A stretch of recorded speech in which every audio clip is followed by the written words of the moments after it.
Haemoglobin মূলত রক্তে অবস্থিত প্রোটিন। এটি রক্তের লোহিত রক্তকণিকায় থাকে এবং রক্তের মাঝে প্রয়োজনীয় ঘনত্ব বজায় রাখে। এই হিমোগ্লোবিনের কারণেই রক্ত লাল হয়। হিমোগ্লোবিনের মূল কাজ হল দেহের প্রতিটি অংশে প্রয়োজনীয় অক্সিজেন রক্তের মাধ্যমে পৌঁছে দেওয়া। রক্তে হিমোগ্লোবিনের পরিমাণ কমে গেলে অ্যানিমিয়া সহ বিভিন্ন শারীরিক সমস্যা যেমন মাথা ব্যথা, শ্বাসকষ্ট, দুর্বলতা, ক্ষুধামন্দা ইত্যাদি দেখা দিতে পারে। একজন পুরুষের দেহে হিমোগ্লোবিনের স্বাভাবিক মাত্রা প্রতি ডেসিলিটারে 13.5 থেকে 17.5 গ্রাম, নারীদের রক্তে 12.5 বা 16 গ্রাম। তবে অনেকেরই রক্তে হিমোগ্লোবিনের মাত্রা কম থাকে।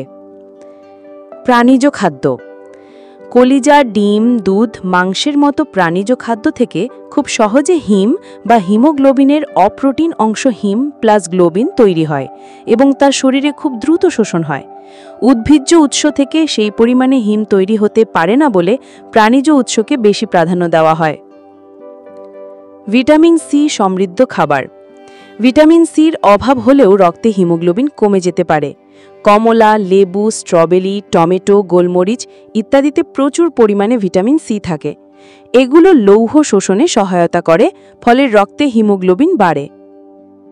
রঙিন সবজি ও ফল: ডালিম, আপেল, বিট, লাল আঙ্গুর, ব্রকোলি এগুলোতে রয়েছে আয়রন, ক্যালসিয়াম ও ফাইবার, যা রক্তে হিমোগ্লোবিন বাড়াতে সহায়ক।